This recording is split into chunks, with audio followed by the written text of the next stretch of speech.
Coffee in here, please.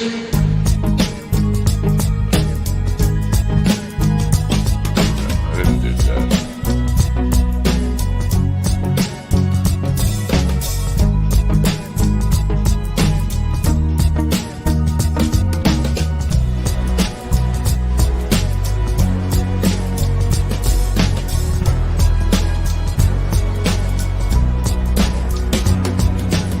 Damn good coffee and hot.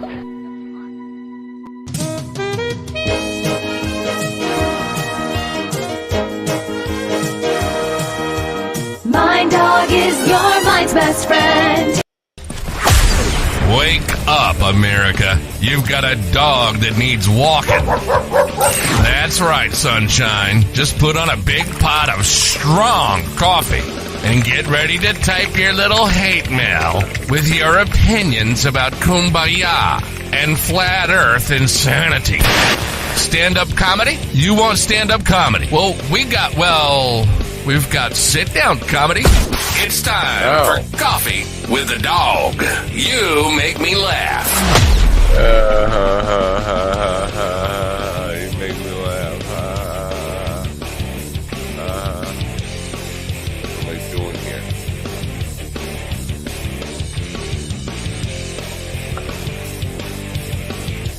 I don't know. Years sometimes, other times. I don't know. I just don't know.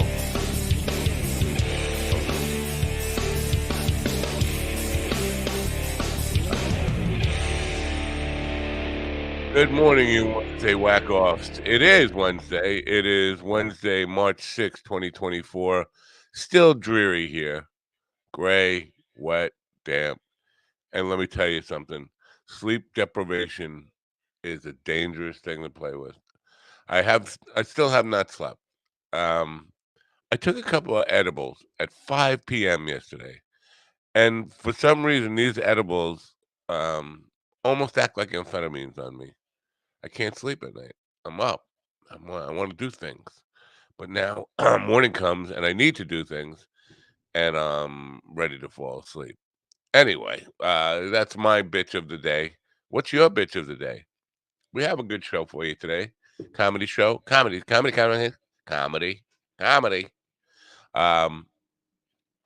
Dwayne White, another vet, an Army guy. I think Army. Yeah, Army? Yeah, Army vet. Will be with us in the first hour. He's an Army vet from the D.C. area. He's actually been on stages with people like Mark Norman, Josh Blue. So I don't know how long he's been in. We'll get to meet him. And then in the second hour, John Pavaramo, who just not a good person, just a rotten, really terrible person. But just to let you know, John will be doing his annual MS benefit potathon. He's only doing 24 hours. He has done 96 hours of benefit. Our friend Robert Klein will be on that program. So many people, big names you would recognize from comedy and music in that 24-hour potathon. But here's the thing. I think during the 9 a.m. hour on day 2 of that, or into the first morning, the morning of it, the next morning, I think it starts at 9 p.m. It's kind of difficult to even explain. The morning of when our show is on, and I think that is going to be, when is it? It's not the 15th, maybe the 22nd. I think it is the 22nd. We will be simulcasting a short segment on that program, so that will be good to be part of, and we'll be helping to raise money for the organization. I should put the link in. Should do it today, but I'm too sleepy to do it today. To do it right now. But so that's a good cause, and maybe we'll get to say hello to some celebrities, celebrities in the world. I am making a pledge and a vow to not get involved in the drama and nonsense that is none of my business in the stand-up comedy world, because it's just they just don't stop. And I'm not even going to mention, why I'm thinking about that today. But there's so much of it. More of it on, part of it is I need to get off Twitter without a doubt, or it's just stop reading the drama. But between comedy clubs, comedians, who's stealing jokes from who's no good, who's good, yeah, it's exhausting, and it's none of my business. But it triggers me, and recognizing that it triggers me, I'm going to be in a comedian reaction anonymous group. That's too for CRA. I got to come up with something like that. A support group for idiots like me who get involved, taking on other people's drama. It's not my drama. Anyway, thinking about the music list that we've been doing today, I wanted to, in honor of our first guest, Dwayne White, who's an Army vet, do songs about the military and serving in the military. Unfortunately, there are thousands and thousands of those songs, and the list that I come up with are predominantly country songs. I can't tell you. I have one here that's top 48. I think Toby Keith is represented in 6 different songs in there. Kid Rock, uh, Billy Ray Cyrus. It's all country guys. Trace Adkins. Um, if you look up the rock list, you get a lot of metal guys. You don't get a whole lot of mainstream pop songs about the military. There have been, and I can name many, but there's just too many to do this list. We might touch upon the list about how many there actually are, and some of the ones that, you know, out of the top 48 on my first Google search here, it looks like, no exaggeration, 42, 43 of them are country songs. And, you know, pretty much modern country songs. Some of them are just like really old, but it's a tough list to do for a contest. Anyway, the gentlemen are here. Let's say good morning to GD and Willie. Where's Willie? There's Willie. Good morning, Willie. Good You, morning. you got a cup. Yeah. Good morning. So, MindDogTV.com. The only place to get your Mind Dog sneakers. Do something nice for your soul. Mind Dog TV. For your souls, yeah. I haven't sold one pair of sneakers, just like we haven't sold one subscription to Luminar Neo. We just suck at selling. I gotta work it. But I don't go ahead. Hopefully that'll change next week. Next week, Luminar Neo should have new stuff to promote. So maybe they have a launch that's happening probably this week, because I think yesterday was when the embargo was lifted. So I think today they might start announcing things.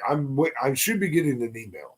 Ah, good to know. That's good to know. Yeah. So I was going to start looking for a new sponsor for you, except that I have not slept, and I'm working on one brain cell.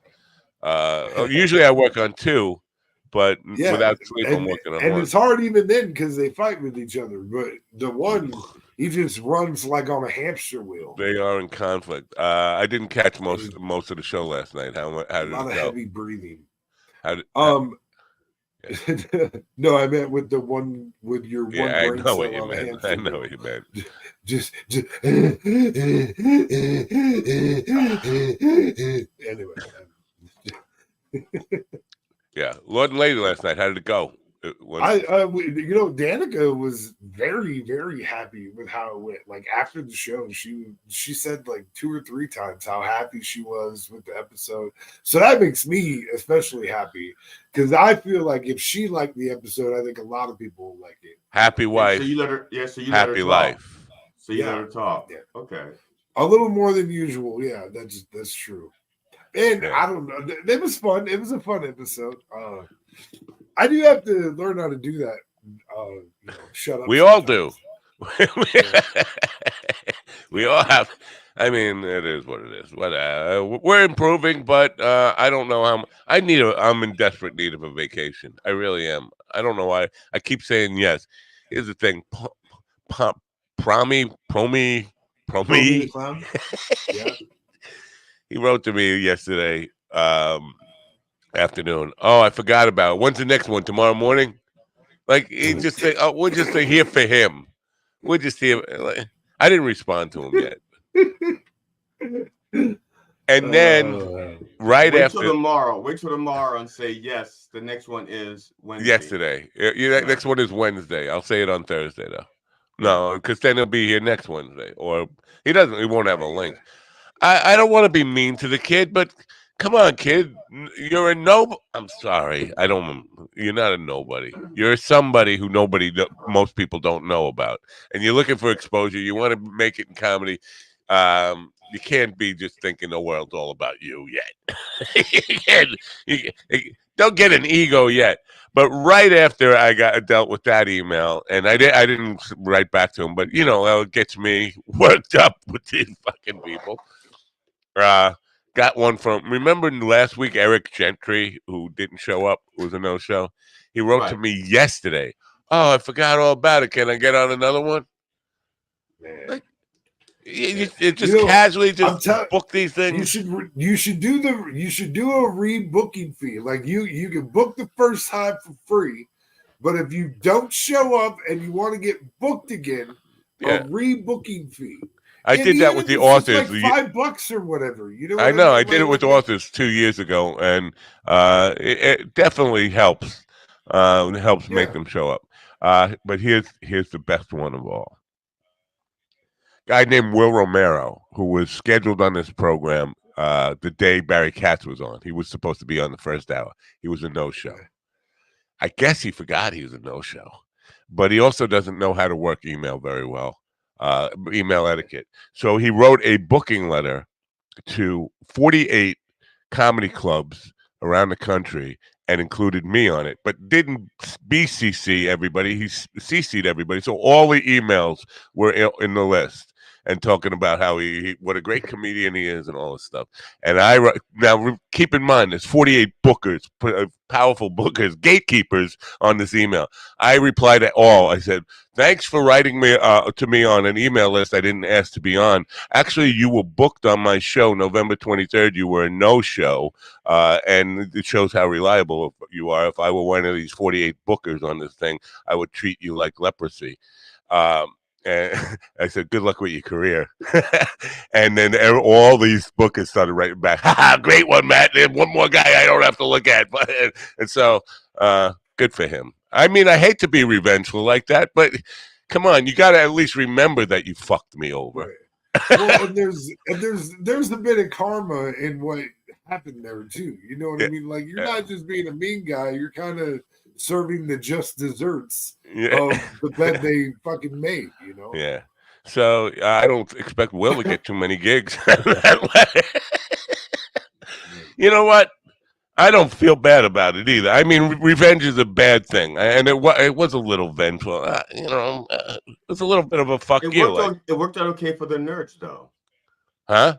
It worked out okay for the nerds. Oh yeah. Yeah. Do you actually get paid for these kind of jokes, or do you just do them for charity, practicing? I just say shit. Okay. You would have called them jokes, fine. I just open my mouth and let shit flow. Oh, that was serious? I just said I let shit flow. Well, it's either a joke or everything is either a joke or serious. Or it's just something I say and see what happens. Oh, well, try to hold on to those. Try to keep them in. Hold them close. Don't let them go. You don't have to say everything you think. You don't have to. And I don't. And I don't. Obviously. Because I was asked not to while we're on other people's platforms. Wow. Anyway, I'm going to play a commercial really quick, and then we're going to meet Dwayne. You know what? There's several ways of saying Dwayne. There's Duane, or writing Dwayne. There's Dwayne, Duane. There's D Wayne. And then there's D.E. Wayne. But they're all kind of pronounced the same. Right. And then there's also R-O-C-K. Yes. Rock. ROCK in the USA. Yeah. So let's play a commercial. If I can remember where to find commercials at. Oh, they're here. Let's go with. My middle name is Dwayne, and I didn't learn how to spell it until I was like maybe 16 or 17 years old. No, 15 years old. So how do you spell it? Yes. I spell YES? Yes. It doesn't sound like Dwayne. Well, we're black. Oh. Jesus Christ. Speaking of black.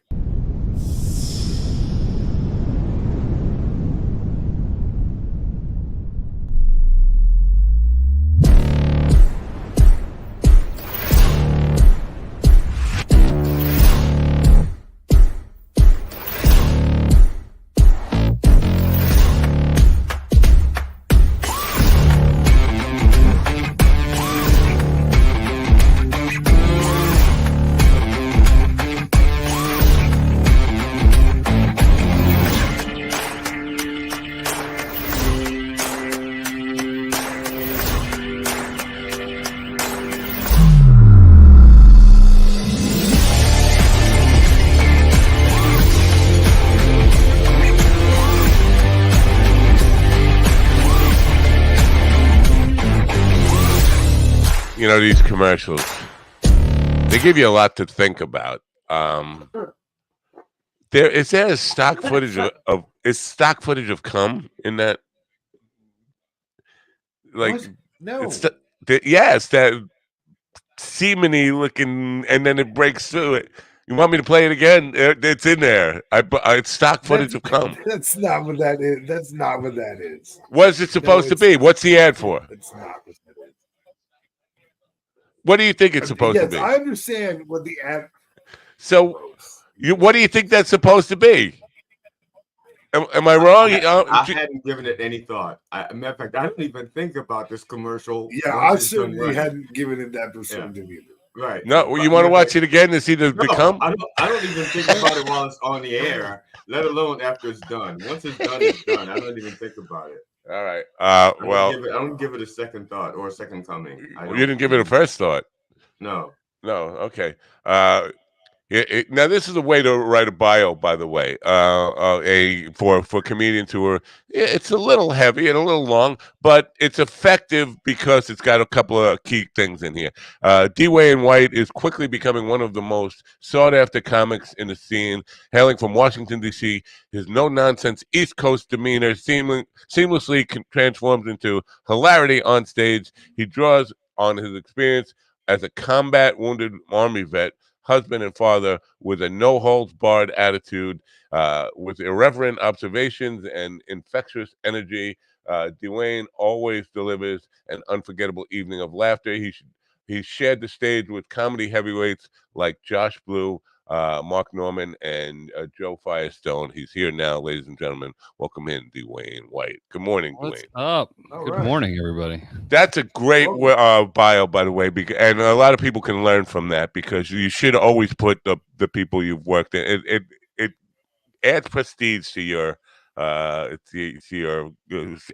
offering to clubs and stuff, and a lot of people forget about that. It's really important to mention the people you work with. Well, I will appreciate that. My buddy, I'll throw out a shout out to Liz Savage. She actually helped me write that. So the one I wrote originally was not nearly like that. Well, good for her. Her credit.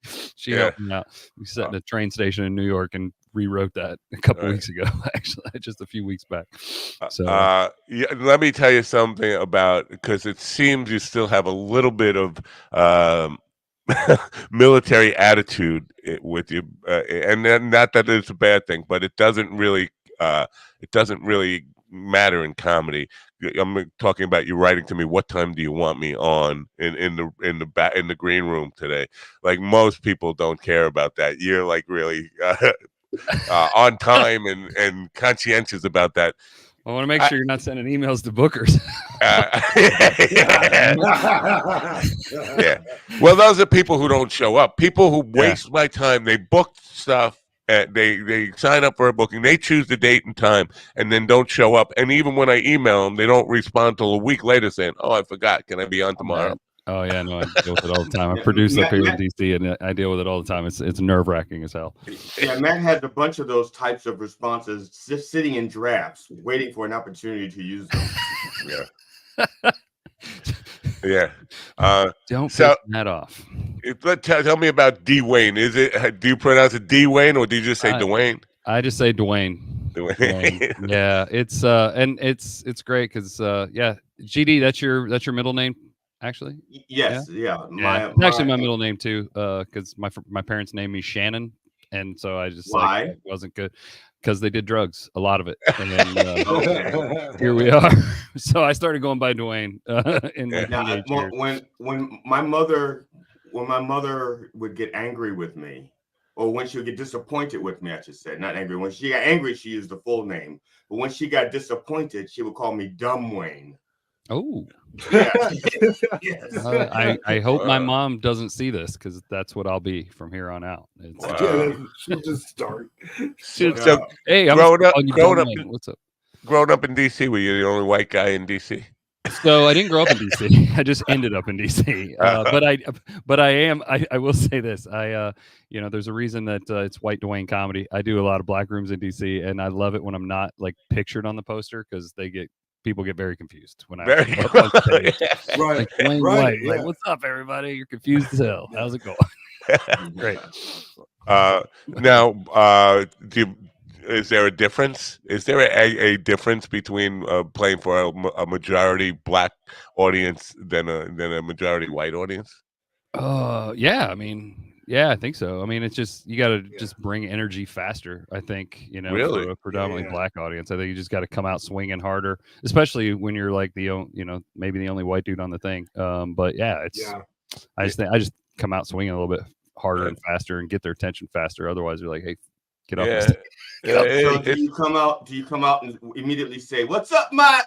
Every time. 3-4 times a set. Actually, no, because that's absolutely the best way. I would that's get the best killed. way to get their attention immediately. Oh, I have their attention. Have attention. Wait a minute, he looks a little different.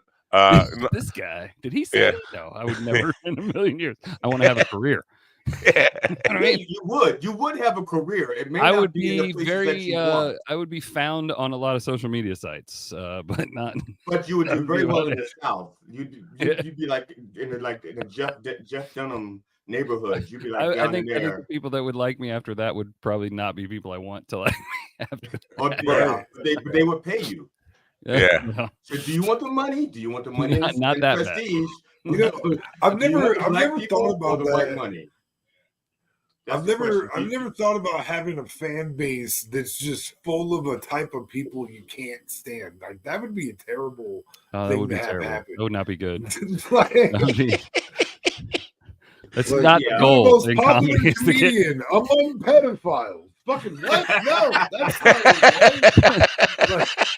I'm huge in the sex offender. Yeah. in that demographic. Well, marketing is everything. I've never been brought up to a sex toy before. That was a great commercial to come up to. I have sex toy jokes about women's stuff, but I've never seen. Did you watch a commercial carefully? Because these guys obviously are like with me, half asleep during the commercial. It's not coming up out of cum. I didn't see the cum either. But to be fair, don't make me play it again. I didn't watch it. You say yes, Dwayne. Just say yes. Then yes, we all saw it. Yeah, man, it was there. It will be on again tomorrow. I'll play that commercial again tomorrow. It was like a bukkake commercial. I'm gonna leave my mic on the next time when it's on tomorrow, and I'm gonna yell, "There's the cum!" Matt's always good about pointing out where the semen is. Yeah, that's good for a morning show. Well, semen is for the Navy. We got an Army guy here. I just love it. Like now, I got to check that. I'm trying to get. I have a whole bit about the Womanizer, which is a women's sex toy that's fucking amazing. But I'm trying to get them to sponsor me, and they so far nothing. What does it do? It creates a tornado right on a woman's happy button. It's pretty. Wow. Yeah, it's pretty. I've seen it in action. It's great. It's good. It's pretty amazing. German engineering. What happened CJ, to Toto? Yeah. you're old enough to remember there was some kind of tornado in a can or something like that, cleaning product when we were kids, a commercial. Yeah. What was that? Let me see. Ajax became the White Knight. Was it Ajax? Oh man, I don't know, but there was something tornado. Right, I remember. And there was also a blaxploitation movie, The Tornado, The Human Tornado. Did you ever see that one? I was in it. I was black guy number 6. Oh my God! You gotta see the trailer for. You know what? I'll look it up while we're talking. The Human Tornado. You got to see it. It's like the ultimate blaxploitation movie, The Human Tornado. Well, ultimate. There was a lot of really good blaxploitation movies, and I know I was in one of them myself. Car Wash. Car Wash. Yeah, Car Wash. Yeah. Although that wasn't blaxploitation, that was more like carsploitation. But yeah, it was a little bit of the East LA Chicano exploitation too, and Long Island with one token Long Island boy in an army jacket walking up and down the street all day for 3 months. Yeah, that was my walking with real New York attitude, dude. That's how I spotted you, by the way. That's how I knew. I was like, oh, that's got to be Matt right there. I'm like, look at the way he's walking. Walking like I wish a motherfucker would. You know what I mean? Like that. I know. Like, that's how Matt Napa walks. Right. What is an East Coast demeanor, and how do I get one? Because I live in. I don't know, man. That was her idea. I think just the fact that it's a little it's less laid back and more kind of like punchy and fast. I think my style is what we were trying to get across with that. I have a ton of friends in this area who are East Coast comedians. All they play, and they really do stick very close to the coast. They're from Massachusetts to right down to Miami, but basically they don't get like 200 miles even into the country at all. They just play strictly the East Coast corridor. It's an interesting thing, and I'm like, you know, I get there's a lot of work there, but also, you know what, you could spread out and see the country like Austin and LA and Chicago and, you know, some of the big markets. But I guess I love going outside of out here because it's just fun. People are different. You know, you can try different stuff. You can say different stuff. I love it. I love get out of the normal pocket, if you will. Tell me about with DC though. DC being the hub of international, you know, embassies and shit like that, you can almost tour the world using comedy clubs and just, you know, culturally. Yeah. Run into like enclaves of different cultures in DC. Yeah, for sure. And DC's got a decent comedy scene for sure. It's got a good a good scene. Usually easily offended. You worked with Norman. Where was that? I got to do a really cool show a couple years back before Caroline shut down at Caroline's on Broadway, and it was called Combat to Comedy. So this organization I work with out here in DC that teaches vets how to do stand-up comedy, teaches other art forms and stuff like that. They did a big thing there a couple years back at Caroline's. It was an absolute blast. Wow, super fun. Cool. Did you get to talk to him or oh yeah, we hung out that night. Yeah, for sure. Does he say anything besides comedy? Yeah, he said all kinds of stuff. He said a lot of things. Comedy, Comedy. Yeah, that's it. I mean, get the double fist bump. I was like, yeah, Mark Norman double fist bump. I'm pretty happy now. One day I'm gonna have to check. One day I'm gonna have to see who he is because I have no idea what y'all talking about. Apparently, this is like very inside comedy. Really? I would say that Mark Norman is probably one of the top comedians working today. Oh yeah, for sure. Yeah. For sure. Oh, see, I like to hang out with the top comedians that aren't working today. The top comedians who are dead, like George Carlin, Richard Pryor, Robert Williams. Yeah, they're not working. Yeah, they're not working.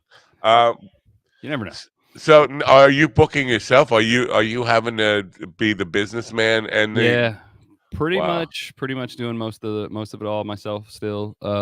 Hopefully that'll change soon, but yeah, we're still doing it. I got my wife. She I kind of forced her into working for me in the business side of things, especially the producing stuff. There are laws There are laws against that. Yeah, but she's not from America, so they don't Oh, necessarily yeah, apply. they don't. Right. Okay, yeah, I got you. I understand. Yeah. So My wife's not from America either. look, She's man. I from mean, Maine. let's be real. I'm not. Yeah, she's from Maine. Oh Wow. my God. Wow. England? Is that what you said? Where? No, but you know what? Because for the last 25 years, I would not. I used to do all my bookings, and then we got agents and stuff. 3 of our agents died during COVID, but we have 2 working pretty hard for us. I can't imagine having to do all it because it used to be such a friggin' drag. If I think back on making all those phone calls, the business end of it, and the back and forth of it, it's enough to make you want to quit. Oh, for sure. Yeah, it'll crush your soul. So, It's but why is horrible. it so difficult for comedians to because for musicians it's pretty easy. I don't know, maybe just for us, it's easy to find somebody that who's willing to take a cut and book you like crazy. Yeah. It just seems really hard for comedians to get that first step of making that contact of somebody who's going to go out and work for you, go get you booked, and then if you make sure you get paid, and if there's any kind of problems, deal with that. Yeah. Can I take a stab at that real quick?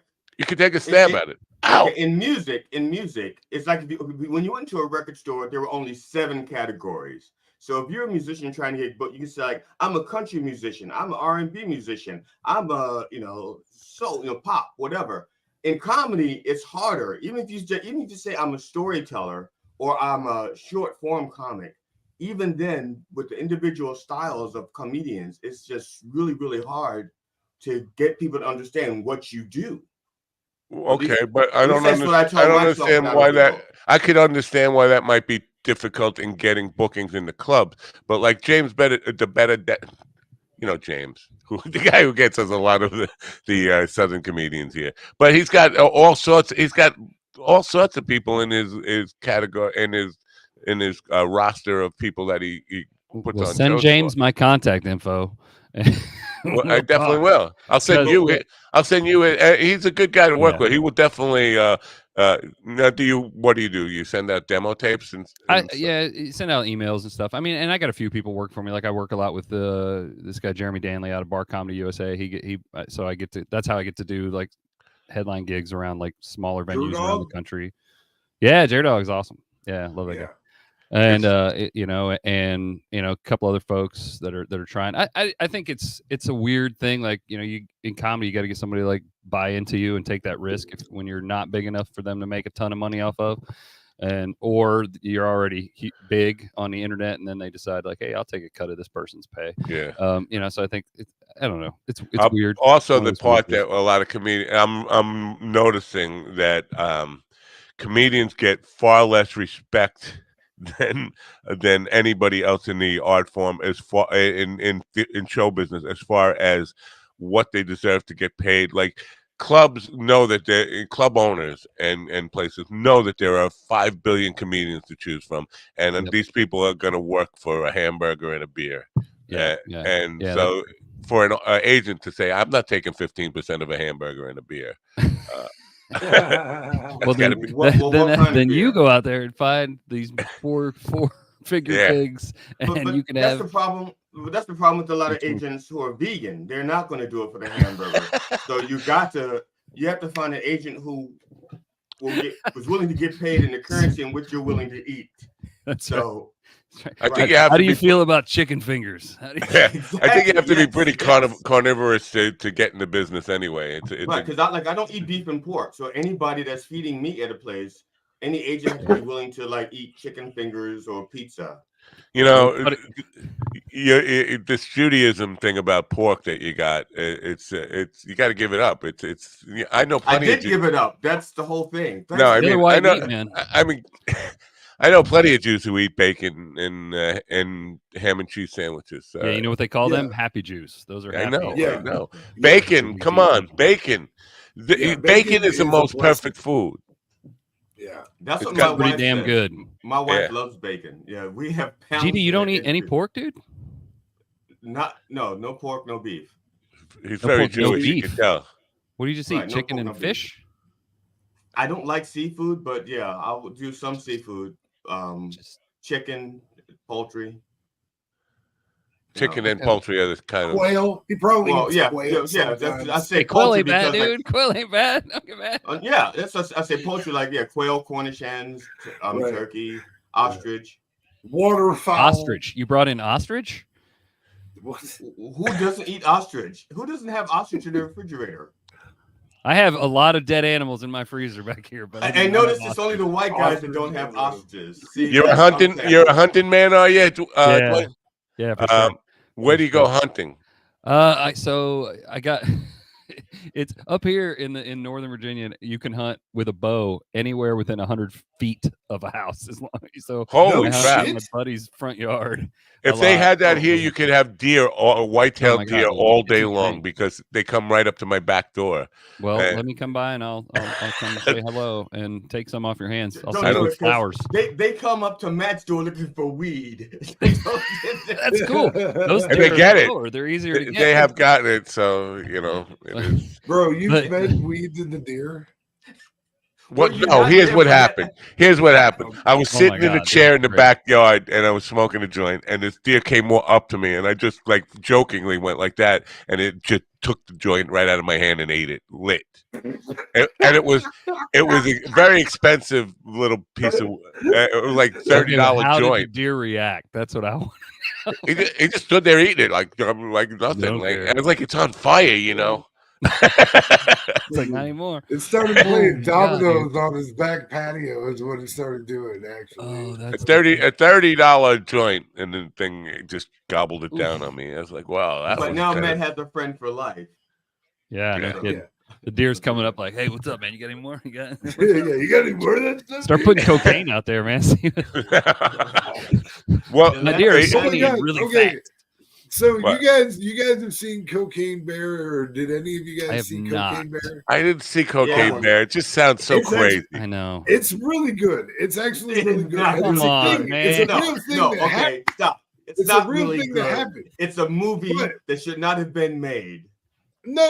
Really nice title. It's an interesting movie. It's a very interesting story, and it's a real shit that happened like up in the Pacific Northwest. Real shit where that cocaine happened. That movie is not a documentary. Okay, no. And then the wild animals went crazy. I saw somebody watching that movie on an airplane, and I thought they should be immediately put on the no-fly list. In the ocean. Same shit is happening in the ocean, and there's sharks getting into cocaine. So we're probably going to get a cocaine. How do we know shark that? movie. Because they the patrols that patrol the waters to try and catch the drug smugglers. That explains Jaws 3. Right? Yeah, because Jaws 3, the guy was the shark was stalking that lady up and down the coast there, and she decided to take a trip to Australia, and she was in New York, and she flew to Australia. The shark beat her there. The shark was there waiting, like faster than the jet. Like just following the plane, just looking up like, all right, I got that bitch. He swam to Australia faster than a jet can fly to Australia. Well, that's because, first of all, sharks don't sleep very much, and also they can follow the jet stream. Jets have layovers, so. That's okay. It's scientifically possible, sure. All right. I like that you were like, hey, you were jumping on Will, like, this is not a documentary. And now you're like selling the fact yeah. Welcome to Captain Flip Flop over here. No, that could happen. The shark Flip could. Flop's more than a politician, I tell you. I don't know. Love it, dude. It would be interesting that, if tunas and stuff that got eaten got into the cocaine and whatever and just consumed that one. And then you're getting it secondhand from a can of tuna. Best. I'd like to see a swordfish get hopped up on cocaine and see what that might get up to. He'd be robbing a flower shop. Fucking just start fencing motherfuckers in the water. The name of the movie is A Human Tornado, not the Black Tornado. It's Tornado, by the way. I'm gonna share a little bit of it here with. Oh God! The mission I can be had. Is that Dolomite? Oh, what? Dolomite. Take that beat. Yeah, right. Whoa! Was she walking with her vagina? What was that? The human tornado. He made me do it. He made me do it. Oh, Dolomite. And they run in Woody from Toy Story. Step on it and step on it quick. This feels like an In Living Color skit. Oh, he can say it. He can say it before. Oh, no. I'm gonna rock this shotgun up. It was 1977. Yeah, but he said it today. The human Oh, tornado. shit. I used an earthquake to mix my milkshake. I eat an avalanche when I I'm not gonna play this whole I thing. punch the It's just- hurricane and made it Oh, human tornado. I love the Foley. What? Who choreographed this? You just stand there while I punch you in the stomach. Oh my God. Nice jump. He's got a vertical, man. Well, I tell you what, no white man can jump like that. Bruce Lee could, Yeah, though. But he white was man only can't half jump. white. We all know that. Woody Harrelson Yeah. told us. Yeah. That was yeah. that was something I'm not probably gonna watch today. No, but I bet you now. I bet you that's a slightly more highbrow film than Cocaine Bear, just slightly. I think Yeah, you're probably right with yeah. that. Yeah, for sure. You still believe it. Because there was a cultural statement. There was a social statement there, social commentary there. Yeah. And exactly what would the commentary be? Kill Whitey. Jesus. Yeah. No, it was first of all, fuck Whitey, then kill Whitey. Yes, that's it. Thank you, Dwayne. Thank you, Dwayne. I think Thank you missed you. the key I- step in the beginning. Yeah. Syntax is important. You got to get it in the right order. You don't want to kill him first and then fuck him. Yeah, that's not good at Yeah, all. that's a whole different fetish. Yeah, That's Cocaine Bear. that's Cocaine Bear. Pretty sure. Now, I don't know. I was talking because we've been doing music lists, and I don't know if Okay. you caught. But I wanted to do, in honor of you being here, one about songs about being in the military, and it seems like there are 10,000 of them, all country songs. There's probably like 4 or 5 rock songs. Heavy metal, there's a whole bunch of them, but like mainstream rock, there's only a few. You got any? Well, Are you a most of Black Sabbath? A lot of Black Sabbath songs are about war. Right, that's metal, right? War That's Pigs, yeah. That's easy I listening don't- for me. I'm not. Black Sabbath is the inventor of heavy metal. They are the Yeah. original.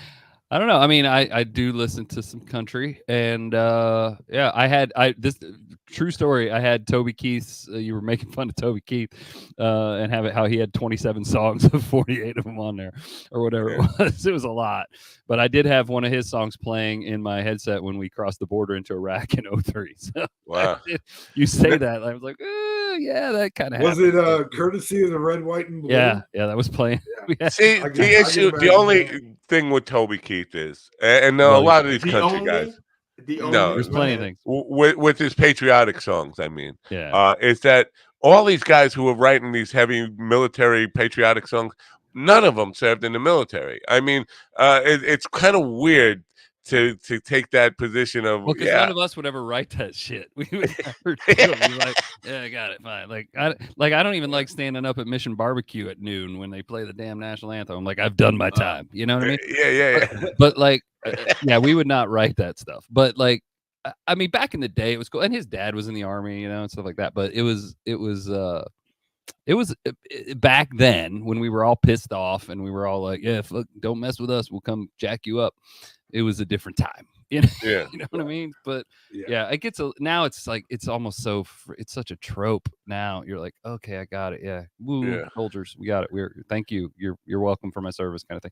But you know, that's a weird thing that we kind of walk.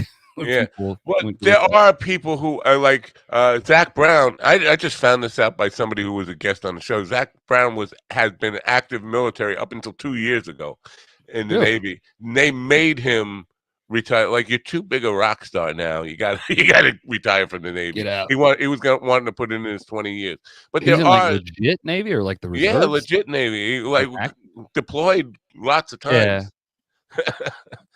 Crazy, right? And I never knew that about him, unless whoever was on the program lied to me, which is definitely a possibility. I'm saying something I have not fact is checked. encouraged. Yeah. I hope that they didn't lie to you, because you have a email in your draft just for that occasion. Just as for well. liars. Yeah. Yeah. But like Chris Christopherson, I'm thinking of people I know who actually served. And back in the day, like my day, a lot of people were actually vet. Elvis was a friggin' vet. Yeah, I mean, so that was a draft. It was a different time. Everybody, yeah. Yeah. Well, and I think Charlie Daniels was actually a Vietnam vet. Yeah, lots of people were. But it's just weird. But a lot of people didn't have bone spurs, so they had to serve when they got called out. One thing that drove me crazy is how my dad got out of Vietnam by I guess he failed his hearing test or whatever.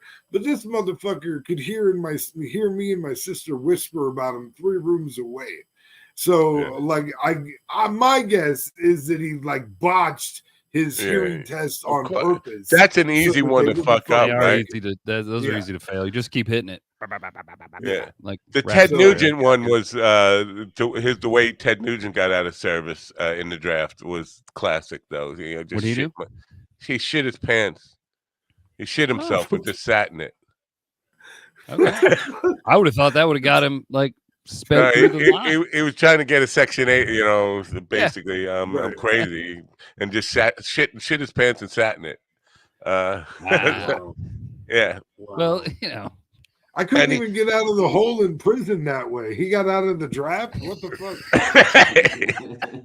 Well, consider at that time the draft was just there was surplus. They didn't need everybody. They kind of made it a little bit easy if you not easy, but they didn't stop anybody from going to Canada, and they made it pretty. If you can come up with an excuse, or you go to college or whatever, you don't have to serve. It wasn't like World War II because in World War II, much like right after 9/11, there was a lot of people signing up. Even though they had the draft, they didn't really need the draft. I remember seeing that. I got right for 9/11. There was a lot of folks that came in like, hey, I want to come in and serve right now. So it was similar. How long you been out? I retired in 2015, so going on 8 years. Or I guess you didn't put in a full 20, did you? Yeah, I did 23. Wow, 23. Good for you.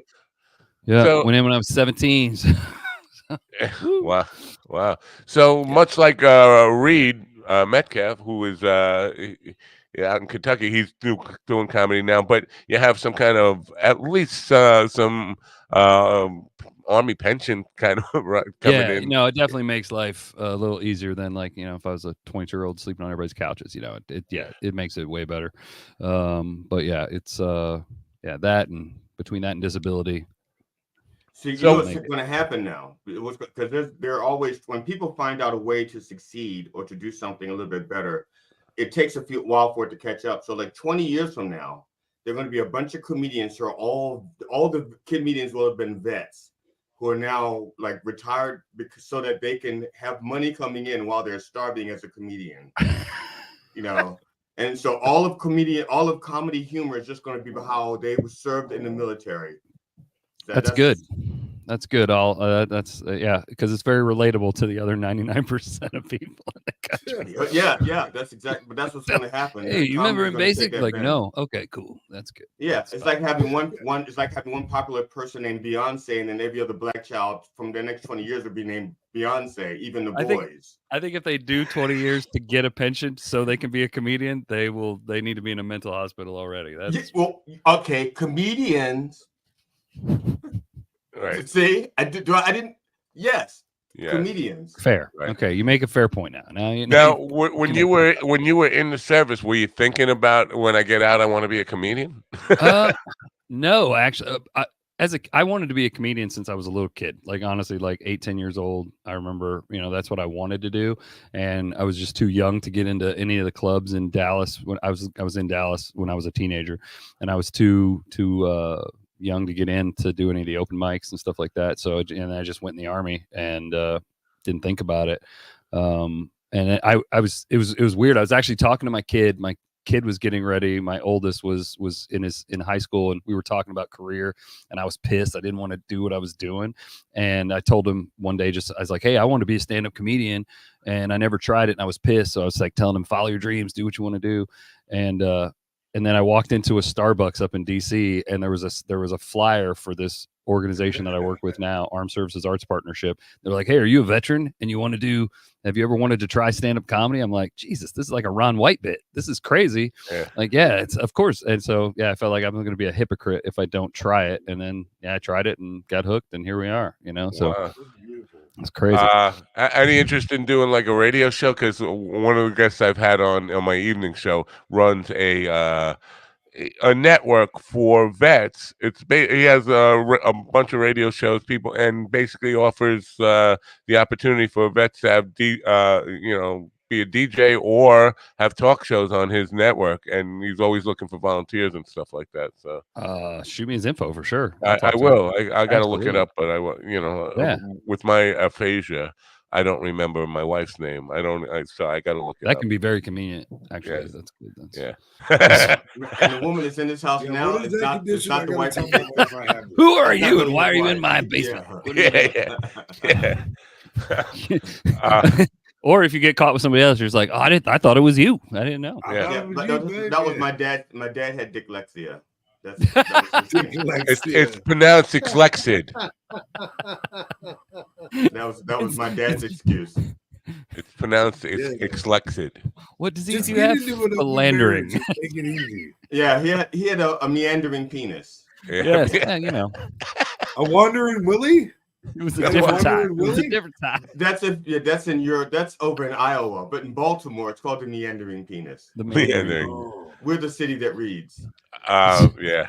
So are you wondering? But have you hooked up with the USO or any? Because there's lots of opportunities there. Actually, I'm super excited. We just they're just starting this new thing called the Talent Corps for stateside based stuff that I'm going to be working with the USO. And then I just booked my first Armed Forces Entertainment tour. I'm going over to Europe in November for a month, doing a bunch of shows for the troops over there in November. So I'm super psyched about that. So it's going to be a blast. You have to be a vet to be in that? I don't think so. I mean, it helps, I think, but yeah, I think it's nice. I think I know Attell does a lot of veterans USO shows and veterans shows like that, and so I mean, they're always looking for people to do stuff like that, but it's so I'm excited. I'm hoping that really, I hope that keeps up and turns into something cool. Good luck with that. I did a tour a couple years ago. That's where the Josh Blue thing came up. I did a tour with the Gary Sinise Foundation.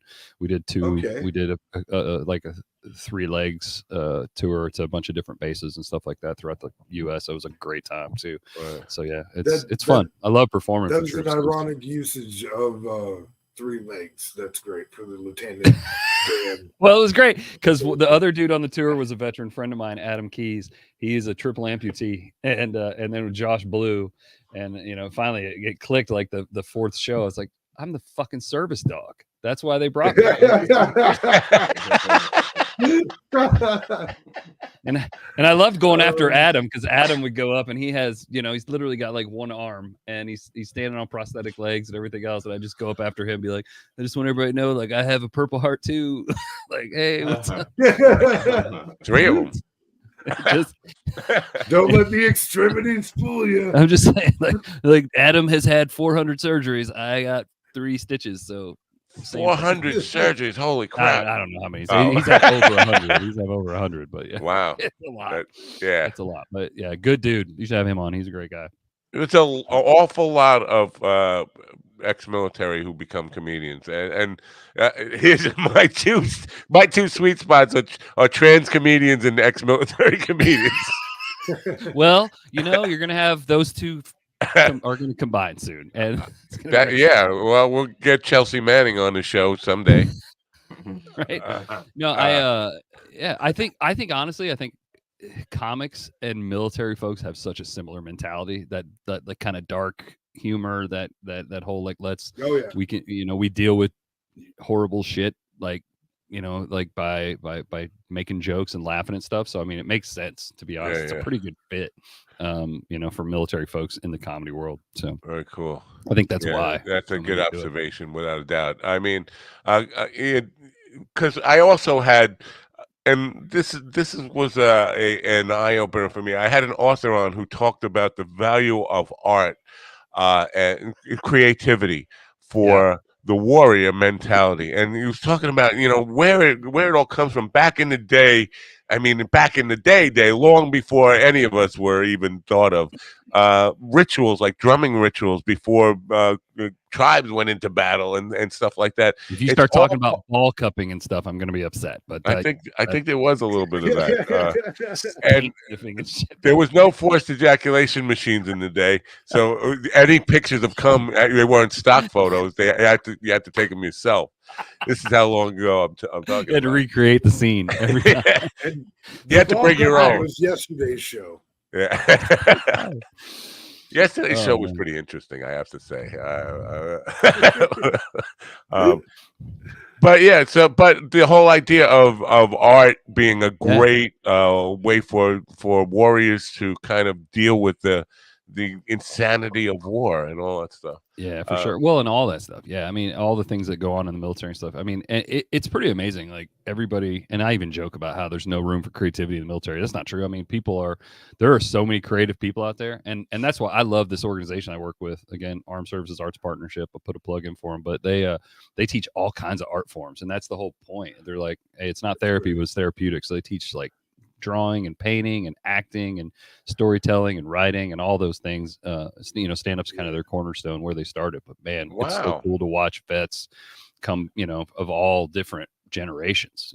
That's surprising to hear, because I think it's important, but I think because I work in the VAs a lot and see a lot of PTSD and it's just like, why aren't these guys given a guitar or a piano? Give them something to, work that out, to be able to express that stuff. I don't see it happening post-military service, at the VA level. They're just in there and they're going to have the traditional talking therapy and all that kind of stuff. And that, you know what?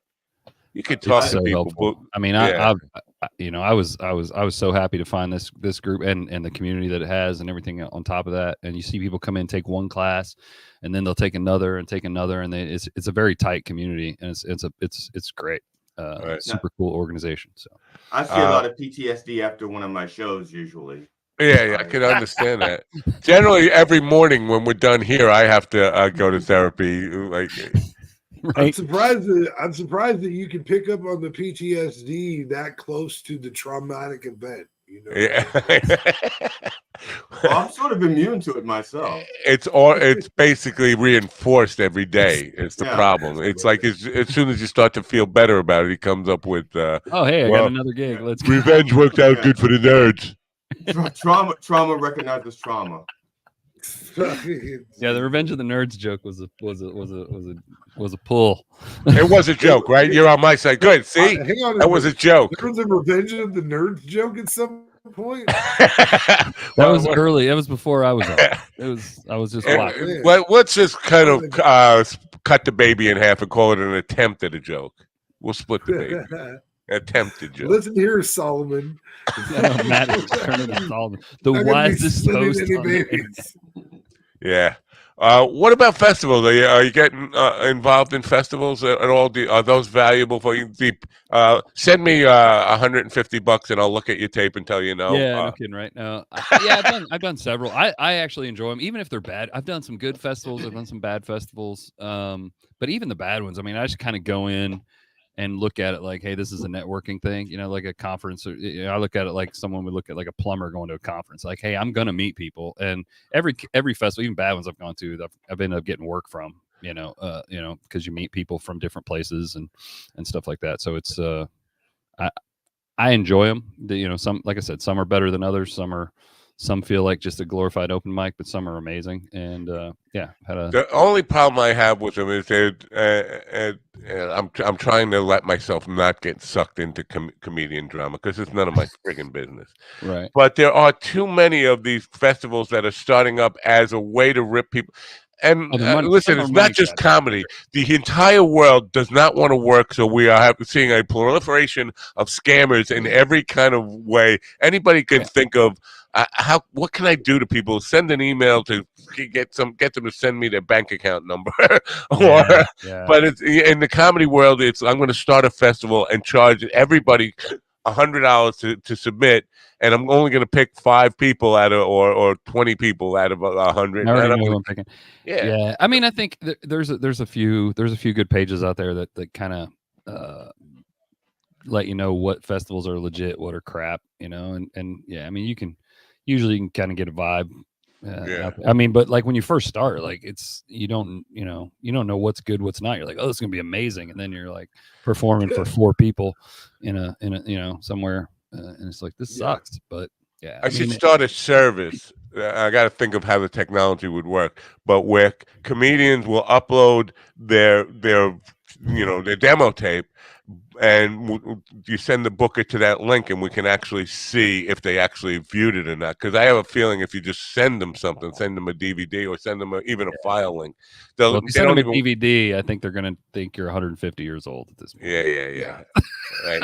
But the people do send it, right? I get, but I'll tell you, one of the tricks somebody taught me, and I actually don't do this, but it's kind of a cool deal, is they'll make a quick YouTube, a separate YouTube link to send to each festival that they put in, so that you can see then if there's any views on it, right? So I don't do it because I'm lazy in that sense. Like, I don't want to spend time making a bunch of different links, but I know, but if you're suspicious at all that somebody might not be you didn't even look up on a level, that's a good. And then the other part of it is to out them. If you find somebody who's a crook, and nobody wants to be the one to be the rat, but I think it's important to let the other fellow comedians or fellow musicians or whatever it is that you do know when there's a scammer out there and beware of them.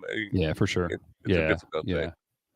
It's the same thing with people, doing huge bringer shows, like, hey, you got to bring 10 people to get 3 minutes and stuff like that. I mean, it's the same basic premise. Yeah. But how many minutes do you have? How many minutes can you do? Can you do an hour? Oh yeah. I do hours pretty regularly. Wow. I think I was tallying up the good material I had a few weeks ago, and I was at like an hour 40 that I can do. Very cool. Yeah, I think the longest I had to do so far is like an hour 25, hour 30. So I want to, you said the good material. So I want to kind of take a second to maybe make this distinction, because one of the first books I read on how to do comedy did kind of state the value of having not the greatest joke in your set, like especially a longer set. That one of the things that you want to do is take your audience on a ride. So there's actually value to a not so funny joke, because it allows you to take them on more of an up and down, amusing ride that keeps them engaged, because a bad joke can actually recapture your attention. You know what? I think GD got stuck on that chapter and never got past that part. Damn. I didn't even know there was a book about it. I was just going. You just found it naturally. A book about comedy? Yeah. Oh my God. Yeah, I just go with my gut. I don't know. Well, anybody named Will would tell you I don't know anything about comedy. So. That is an interesting thought, though, to have some clunkers in there on purpose. I don't think I'm ever put a clunker in on purpose, but they just always show up. Even the good stuff doesn't work every night. So, all right, here's my premise, and this is why I deliberately have jokes like that in my show. The audience is not homogenous. There are, if you have, let's say, 100 people, you're going to have, in my mind, like 12 different types of people who find 12 different types of things funny. And there's also there's the people there who find the stupid shit hilarious. And they're going to look at your best material and go like, yeah, okay. And they're going to sit there like this. and then you tell one stupid ass joke, and then you got them for the rest of the show because you've included them. Yeah. So, and you have people there who didn't want to come to the fucking comedy club to begin with. They were dragged there by sex or obligation. You know, so they're there. So you need to find some kind of joke that you need to. Okay, I'm sure I'll take that back. You don't need to. I want to include every one of those 12 different groups in my comedy. So I have the stupid jokes like that. I have the highbrow jokes because I want everyone to be included. And I don't, so that's just I get you. I don't know that I agree that I'm going to put a bad joke in on purpose. Carol, so at some of my music gigs, I should be playing "If You're Happy and You Know It, Clap Your Hands." Yes, you should be doing the hokey pokey at some point because there's somebody there. We have done the hokey pokey. Have you really? Yeah, but I call it the fucky sucky. They would be happy. They would be, I say put your big dick in, you pull your big dick out, you put your big dick in, and you switch it all about. You do the fucky sucky and you turn yourself about. That's what it's all about. Man. I liked it until you left me out by you talking about big dick. I would think that to do it to be all inclusive, you say you put your hard dick in, you pull your soft dick out. Oh, oh, thank you. That's an improvement. I will give you writing credit on that. When so that's how I would do it. But then again, I'm not thinking about comedy. Let me just tell you that's probably the most constructive piece of criticism you've brought to this program. That's pretty good. In the 17 years you've been doing this. Pull your soft dick out. I don't. Yeah. How fast does your shit? Never mind. That's pretty quick. Like, TV, man. Come already. After I come, there can be quite the descent. I'll tell you. Boom. See ya. And then you can take a quick video of it and send it to Tracy's dog so they can use it in their next commercial. There you go. So, oh man. There you go. You know what? So now, do you have a website? Because I didn't find a website for you. What are you doing? DwayneWhiteComedy.com is me. Dwayne. You know, there's a football player, Dwayne White, with the exact same spelling, and he dominates Google over here, whatever. So that's why I couldn't find it. Yeah, so, if you do DwayneWhiteComedy.com, that's where I'm at.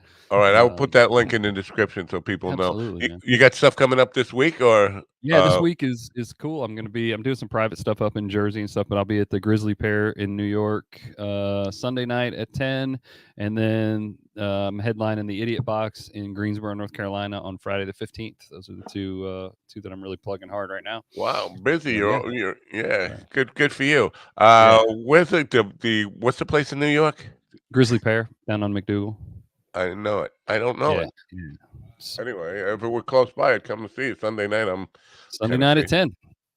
I will be there. It's Eddie Lyle's producing that show, so that's what you'll see online for tickets. Very cool. Yeah. Have you ever done Governors or Governors comedy clubs on Long Island? Have you not? You should reach out to them. I will. I will. We are on the Governors Network right now. I don't think they're watching. They don't watch, because if they did watch, we wouldn't be on the Governors Network right now. Because I have a tendency to say shit that I shouldn't say. Dwayne, do you actually know Eddie Lyles? You know what he looks like? Yeah. Okay, I was checking out a place I was going to be performing at. I went there like the week before, and I went to the venue, and I go to the bar to buy my drink, and they said, "Don't worry about it, it's on us." So I said, okay, cool. I figured they knew who I was. And I leave with my drink, for my free drink. Turns out they, for some reason, thought I was Eddie Lyles. Oh, okay. Yeah, no. Yeah, Eddie Lyles is like 6'3", 6'4". That's dark. The sideways, and then he's even bigger. And he's almost as dark as, no hair, almost as dark as Wesley Snipes. We don't look anything alike. And so, no, you do not. And I had not met him. But when was it good lighting, or was it in the dark? Because in the dark you could look like Eddie is a mountain of a man. He is he is a huge, gigantic man. And so when I turned around, I see Eddie Lyles coming. I didn't know who he was, but I heard someone call him Eddie, and then I went, "You Eddie Lyles?" He goes, "Yeah." I said, "I have your drink." They gave me a free drink thinking I was you. He looked at me and goes, "They thought you were me?" I said, "Yeah." He goes, "Those racist bastards." Yeah, no, he don't look anything like you, not in any way. I've never seen him before, but now that I've seen him, no, That's a good response. Though. That's fair.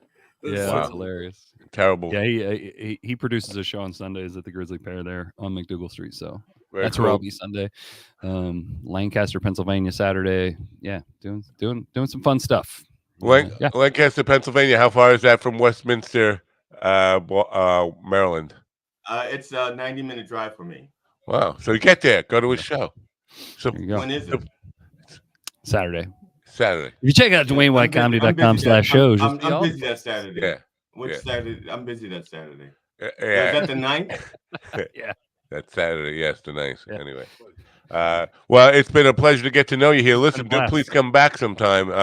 You've been a great guest, and wish you great success. Anything we can do, I will forward you that information about the guy with the Vets Radio and Reed's stuff, because Reed's doing shows out in Kentucky.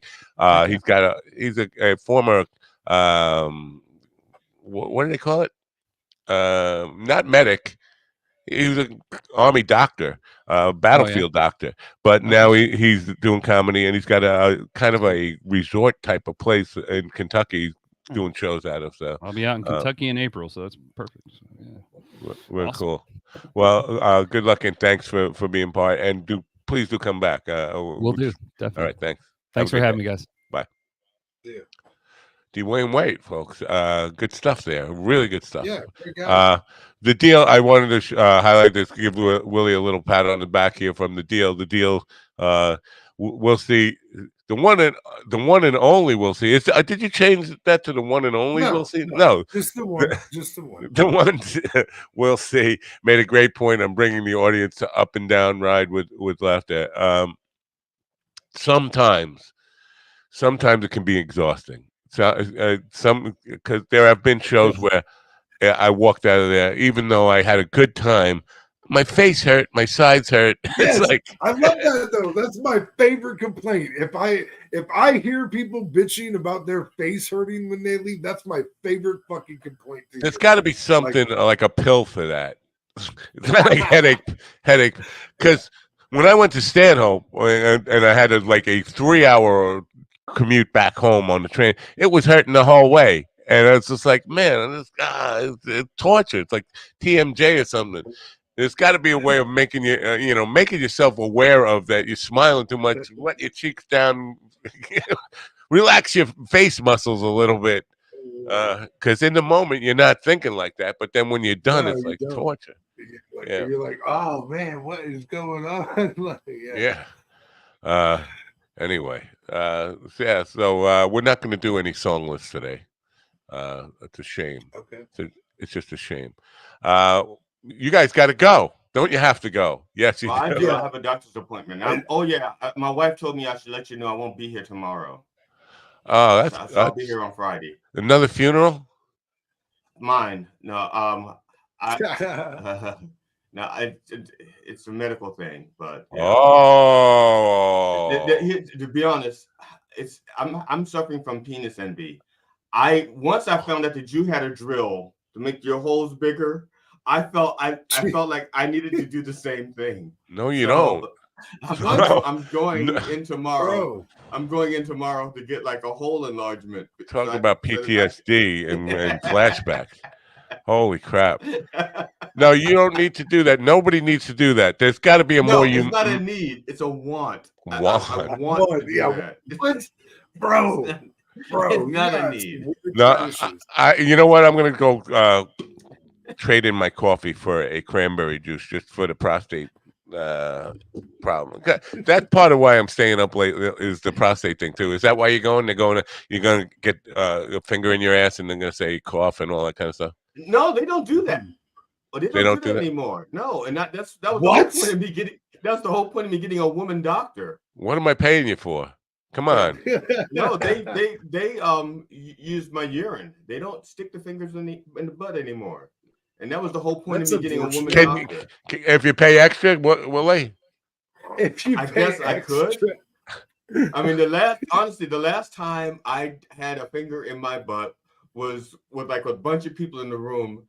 There was a bunch of interns. You know what I'm saying? The doctor goes, I'm in there and I'm bent over and there's a knock at the door and he goes like, oh, by the way, you wouldn't mind if some of my students are coming in. I'm like, no. So I come in and there's a bunch of Asian. Now my doctor at the time was a Filipino Jew.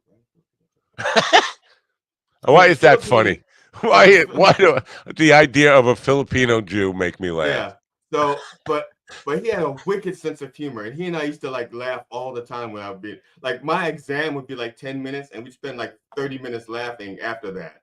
So, but I'm in the room, and there's a knock at the door, and he goes, "Oh, would you mind if some of my students or the interns come in and watch the exam?" I said, "No problem."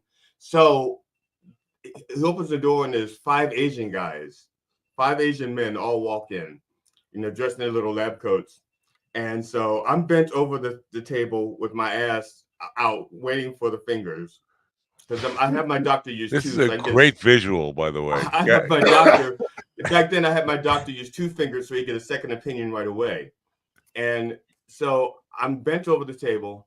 They come in, and they're just staring at me. And I'm like laughing. And I said to them, I said, "Have you ever seen a black ass before?" And they're all like, oh, like shaking their head. No, they don't know that I'm like about to start pulling them into my world of insanity. And by the time they were pulling the fingers in with your asshole, is that what you were about to do? That too. Super sphincter. I'm about to make a bunch of ass into my world, fucking. Yes, I'm about to make a bunch muscles, all of a sudden the doctor disappears into his anal cavity. Ta-da! And I call it the aristocrats. No.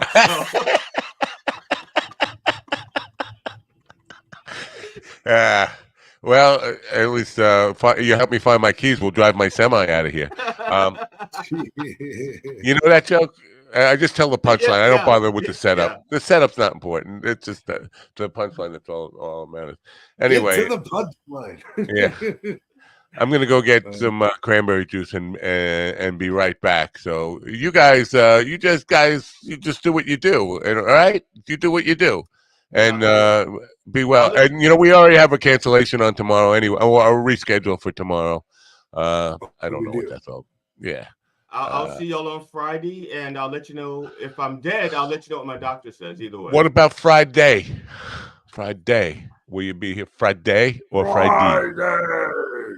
I can't find my thing. I'm missing my thing. I don't know if I'll be here Friday, but I'll be here Friday. I'll be here Friday. Yeah. I'm looking for my thing. You guys can't go until I find my thing. That's the official. Oh, here it is. Here's my thing. Did you check your other thigh? All right. Here's my thing. See you later. Hey, yeah, mind dog, yeah, mind dog. If you're ready for some action, this dog sure to keep you laughing. Let's go. Mind dog, yeah, mind dog. Don't roll, don't play fetch, only here to keep your interest.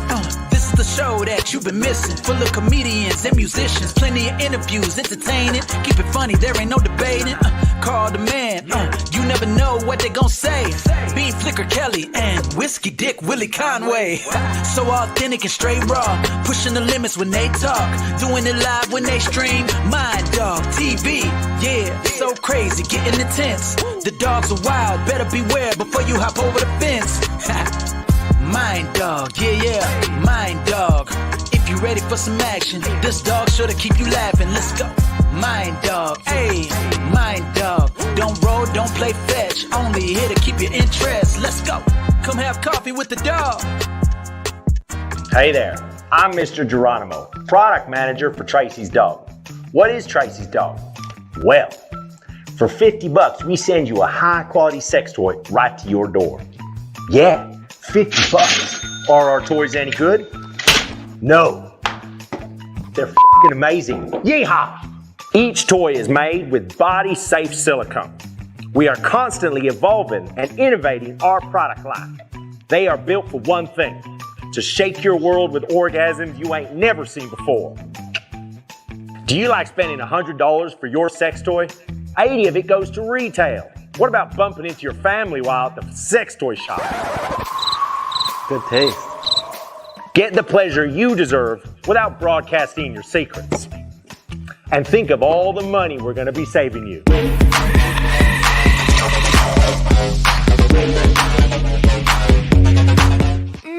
Oh yeah. Oh yeah. Well, I switched out the coffee for some cranberry juice. You know, prostate problems. we've discussed at length in the last couple of days. Anyway, speaking of sex toys, my next guest is known as the human sex toy. He's the favorite of Tracy's dog. Actually, Tracy's dog has made all their dildos. He was the role model for all of them. Anyway, he's here now, ladies and gentlemen. Say good morning to John Pavaromo. Good morning, everybody. That is honestly, I'm adding that to my resume. That was a very, I love that. That's a high compliment from you, sir. Yeah, you would think. You know what? They're a good sponsor to have. They're appropriate for the program. Now they have a apparatus that we've been pushing. It's called the Turbo. It's a forced ejaculation technology, and it pushes this button. But here's the thing: I got a counter offer from a sponsor who has pills that will spray that will delay your ejaculation for people who are concerned about pre-ejaculation. So I want to kind of see if we can test it on Willie to have him use the spray and the forced ejaculation and maybe put himself in a coma with. I would like to test it on the flyover states. So if you could just hold on to that, anything to delay that in the right areas, that'd be fine by me. You know, Richard Lewis, and who just passed away recently. I was not a huge fan of Richard Lewis, and I'm ashamed of it because now, since he died, I binge watched a lot of his stuff, and I'm like, man, this guy was so good. But he was saying that premature ejaculation takes the pressure off of performance, and I was just cracking up over that. That to me, that was, oh yeah, I get what. This is how much I miss you. Only you would lead. First, I'm so wait. You know, I'm friends with Richard Lewis, but you lead. You lead. We just lost Richard Lewis, by the way, and I'm about to be like, oh yeah, let's do a little remembrance. And you're like, fucking hated that guy. But here's the thing, I didn't get him. That's my. You know why I didn't get him? Why? Because he was doing me. I'm too close. Well, the neurotic behavior and all that stuff, and just craziness. That's all me. He's talking about looking at Shaq's penis and stuff. That would be me. So I just looked at him. He's just like me. He's not funny. He's just being me. For those of you who don't know his act, it's not all about Shaq's dick. So that's just to be clear. There was substance there. No, I get it. There's a whole body of work, and I'm ashamed that I wasn't a big fan of his because I should have been. I watched him a lot of times, and I was like, what am I missing here? And then later in life, now that I've been looking at it, it's like I get why I didn't get it because he's just playing me. He doesn't know me. Sure, you were too close. It was too close to home. Well, that's the thing, and now you can enjoy it because there's. People have been posting shit on YouTube that I didn't even think they still had like access to. That's the other thing too, man. I think there's just people who are like, I just heard about a dude who was like an archivist who goes around. I mean, he's in New York anyway, so I don't know, whatever things like kind of wind up dying or slowly closing. He takes whatever footage people don't want from anything that Caroline's. I'm not saying Caroline's may have done this too, but like, let's say Caroline's has tapes of comedians for whatever. This guy will go to if they're auctioning them off, or he will buy them from those places, so that in the future, when people are like, "Yeah, we're looking for a clip of so and so," they just go to this guy, and they're like, "Oh, do you have a clip of B. Arthur getting interviewed by Charles Durning?" And not that he did interviews, but you know what I mean, like the weirdest shit. And he's like, "Yeah, I got it. Let me look through my thing." Yeah, that's that's forward thinking, and good for him. But you talk about capitalism. That's what that is. Hardcore capitalism. Fucking 100%, man. We were lamenting about technology and that's, dude. I don't know if it's hurt. It's I can't. This is exciting. I wanted to talk to you about all this kind of crap because I know you're deep into politics as well. But I am there. There's just a lot not being addressed by either side of the aisle. And one of the things that I think that I was doing Fugle sayings last night and we were talking a little bit about this. But the thing that drives me crazy is that even the Democrats, who we obviously will be voting for, because of the other options suck. We have no choice. It sucks. It's like we're being, we're being strong armed into doing this, obviously. But what I really wish they would just come out and do is acknowledge the fact that incrementally all these little things are driving people fucking crazy and not acknowledging them. And by the little things, I literally mean obviously like inflation, but just small shit. Restaurants not having like all the stuff we need to keep us relatively sane and happy. Yeah. iPhones, AT&T working well, your cell phone service, your fucking cable, computers, TV. Like if all the manufacturing for that kind of shit is going down in quality, but the prices are going up, it's driving people fucking crazy. And and we don't have the money to do it. Nobody has the money to fucking keep up with this shit or to pay for the really good shit. Yeah, we are on the cusp of a worldwide mental breakdown. I know we're all crazy to begin with, but they're pushing us over the edge. I mean, the anxiety level, and you know what? It keeps me up at night. There's a lot of things that keep me up at night. My prostate's been keeping me up at night, but I'm doing all right. I'm stressing over. Now you're blinking in and out. Am I? Yeah, I just lost your camera. You did? Am I still here? Yeah, I still hear your audio, but we lost your visual. Oh, now we lost you completely.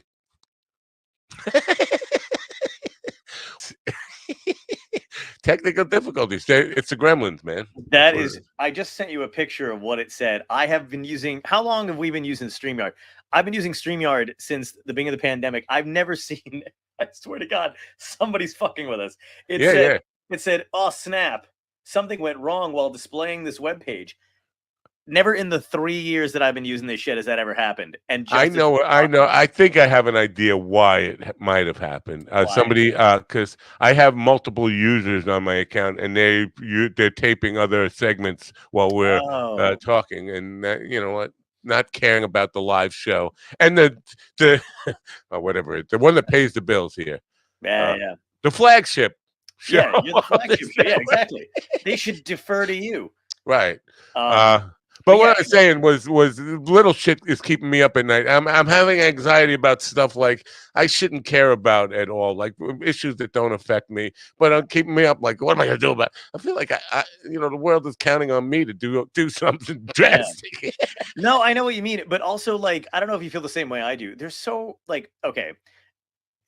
I keep up with all this kind of shit. I'm a comic. I have to kind of follow this kind of stuff. I like to talk about it a little bit. But when it comes down to what I actually give a fuck about, it's not any of that.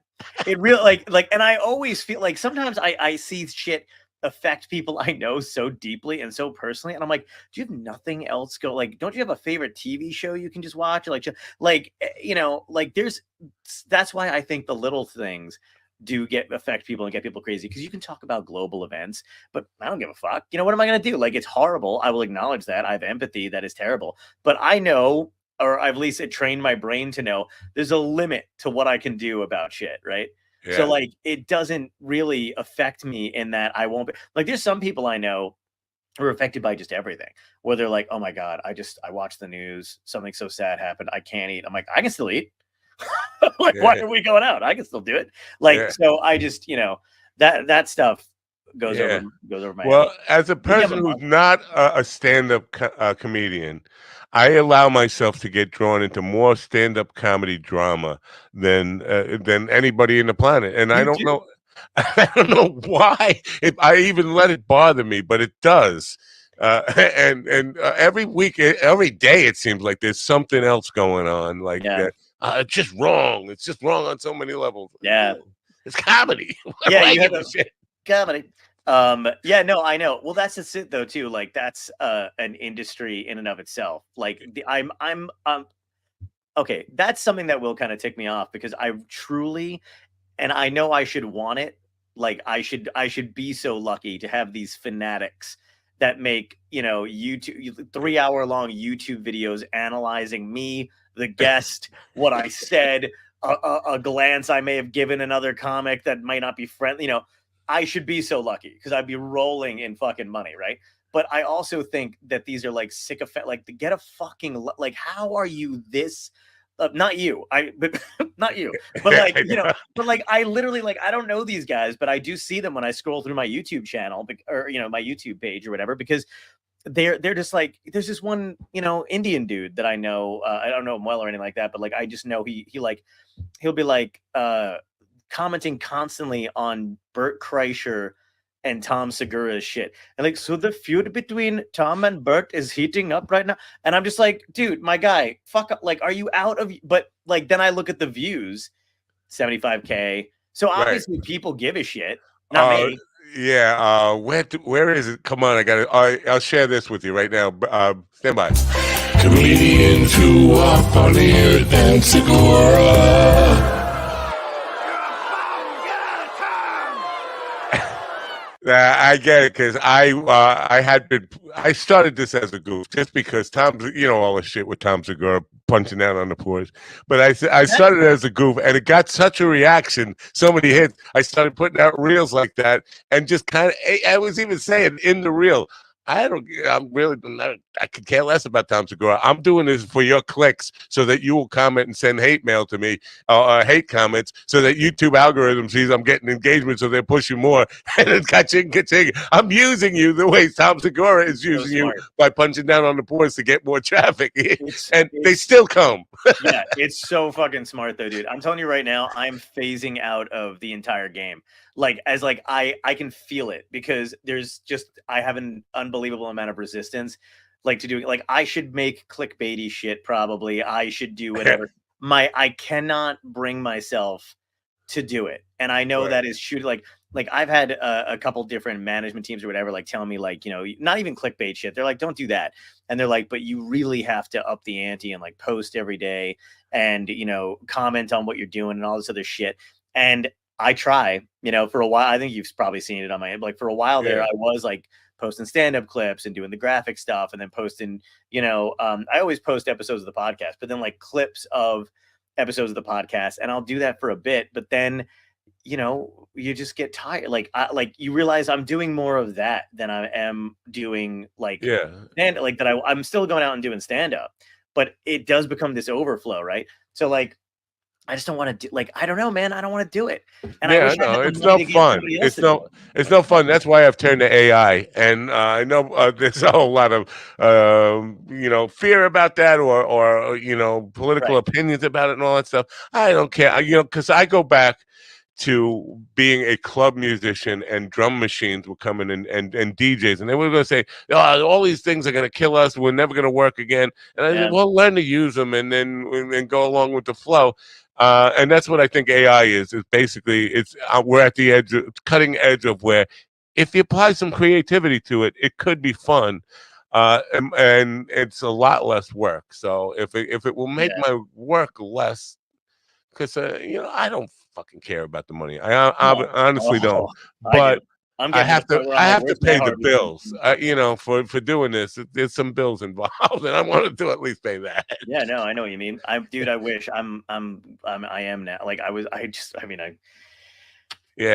I'm begging for it at this point. I need to figure something out to I love doing the podcast and that kind of stuff, but it does not pay the bills whatsoever, and it's fun and I love having the guests on and everything like that. But it's just I feel like I'm fighting against just a raging fucking river of shit. And also late to the game. You know what I mean? I started doing it during the pandemic. I got good guests and stuff and it's a lot of fun to do. But at the same time, it's a saturated fucking totally industry. It's insane. That's why I don't even call mine a podcast anymore. I prefer to think of it as a live stream radio show, internet radio show that happens to kind of archive the stuff for podcast services and all that stuff. That's great. But yesterday I got a musician on Facebook who was looking to promote her work, and she said she was looking for podcasts that feature musicians. I just sent her the booking calendar, and then she came back with, "What's your reach? How many people do you reach?" I was like, "Really? you had no experience. You want to be something in show business? My reach is 5. How about that? I reach 5 people." Yeah, those are 5 people she would not get. That's the other thing too, man. It's very much it's funny to me because you can know the game is rigged, and but you're not allowed to say the game is actually rigged. And I'm not saying I don't know if you do the same thing, but I'll kind of work with a ton of PR people. And the funny thing to me is in the very beginning, before I had an audience for my podcast, I had no audience for it. but I would see guys who would get me like, you know, a really big guest, like a PR person that would get me really big guests. And then they would be like, would you also have so-and-so on, one of their other clients? And knowing that I've paid for PR and how that shit works, my brain, I automatically go, okay, cool. So you've either done no research, right? And like, I just asked you for somebody big to help me out. You know what I mean? Or like to give them, they know I'll give them a good interview. Right. Right. But the other thing is like in the very beginning, I didn't have any guests. Well, all I know is they took that dude's money and now I am part of the machine. And they'll go, yeah, you spent $2,000 this month. And so no, what I was saying was, is like, so just for the continuity's sake, but no, like what I was basically saying is like, they've got, you know, they take your money, which is what my experience was. And then they tell you, you know, oh yeah, we'll get you this, we'll get you that. We'll help you promote or plug your book, your album, your whatever the fuck it is.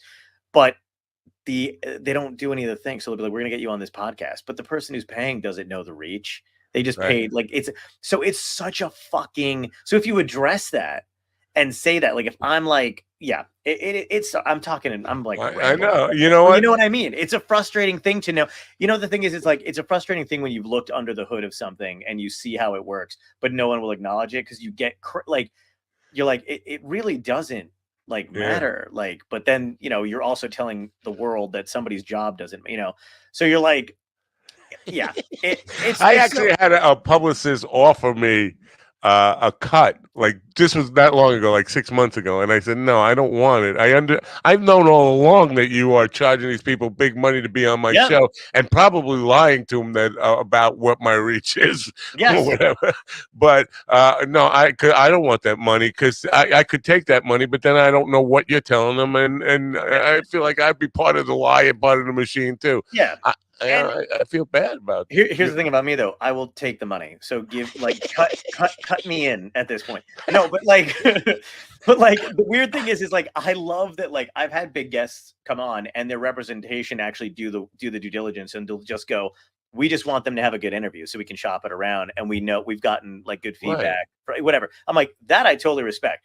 But I know for a fact when they're like, we got Joe Cluster over here and he's got a new single out, would you want to interview him? And I'm like, I guess, but I don't know. Like, he's not gonna, you know, I'll give him a great interview and it'll be fine. But I hope he doesn't think he's selling anything. You know, that was in. By the way, just to be clear, in the beginning. So, but you're like, oh fuck, like I know how much these people paid, and it's insane. Well, one of the things I got, because you tend to stick with mostly entertainment people who have got a body of work. I worked with a lot of authors who were self-published. You know, when I was starting out, basically we're doing authors 3-4 times a week at night, and I was selling books for them. But selling 3 books for an author who has never sold a book before, you're a superhero. You know, you sold 3 books. I sold 3 books. Yeah. Yeah, almost paid for the promotion, the publicist that got me booked on your show. But isn't that crazy that it's like all like if I'm, you know, like I just had a dude, I had a 2023 that you would not fucking leave. Like it fucking sucked so much. I had new management and it was not going well. I had to wind up firing them back in November and then like really like kind of building shit back up because like things stalled out. Like it was a real fucking mess. And then I got down on myself because I was like, you fucking idiot. How did you, after 18 years, how did you not see this coming? But none of, you know, you don't. Yeah, I know. It hits you and then that's it. And now things are, you know, no, things suck. But this is it's a good way to segue into what brought you here today and the thing we want to talk about, because 4 guys lost 1 gig each one night, and one of them, Kurt Metzger, who I never liked. You know what?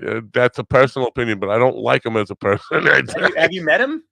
I've been dismissed by him in a meeting. Yeah, like in a meeting. You got to tell me this story. I know Kurt well. Well, it was just like somebody introduced it. Matt Napo, you know, he's in the band tonight, and he kind of.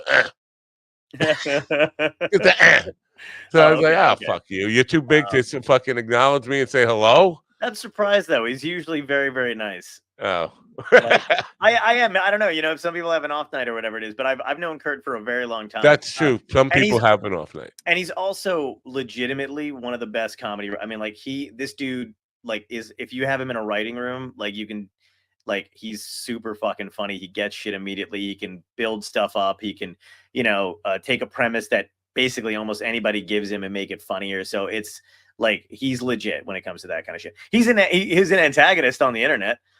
Yeah. He's a willful, you know, he does that kind of shit, but he's the best. Yeah. So, but he's acting like he got canceled in the terms of canceled your career. They canceled one gig because they don't like the politics and all that stuff. But it wasn't the club's necessary saying we don't like your politics. It's saying our clientele is threatening not to come here because we booked you. It's bad for our business. And he lost one gig and then wanted to make it like he was being Dave Chappelle, or not even Dave Chappelle, Louis C.K. or whatever. You know, what was the other guy? The guy was sending the sex pictures. I can't think of his name now. I could see his face. No, I can't think of it either. But okay, and not look. I think it's. I think it's something that builds up on itself. And I like talking to you about this because, like you said before, you're not a comic, but you follow comedian stuff very closely. So it's kind of interesting to see how upset you get about it, even though, like, it's not like you're, you know what I mean? Like, you're not losing the job or anything like that. But I think it's compounding the situation. You know what I mean? It's not just like they lost one gig, it's out of the blue or whatever it is. I think the anger stems from this shit kind of still happening and continuing to happen. And it's not like that club, I don't even remember. That's how little I know about that place. I don't even think it was going to make or break him. I think it was relatively new. It's just kind of, I think, exhausting to go through this thing of, like, first of all, it was Metzger, Florentine, Jameson, and who else? No, it was Dave Smith and Louis J. Gomez. Okay, yeah, not a fan of Dave Smith's a fucking straight up piece of shit Republican. Thank you for that. He's not even a fucking comedian. He's an animal. So that's Dave Smith. That's exactly what I would have said. Exactly verbatim what I would have said. And look, like, those guys, that's what they built their. Again, this is one of those things where, like, I'm in awe of it to a certain extent, is they built their careers on being these fucking antagonistic male alpha. The supposed alpha male that doesn't actually fucking exist, because that was a term that's not a real thing in nature. But it's hilarious that it's not a real thing in nature and it was just made up by fucking white dudes with tiny dicks. But, like, they've got, like, you know, but Kurt is a legitimate comic and so is Florentine. They've been doing it forever. And then, you know, they go down to do this thing and then there's just people who refuse to go. They would have had their own audience.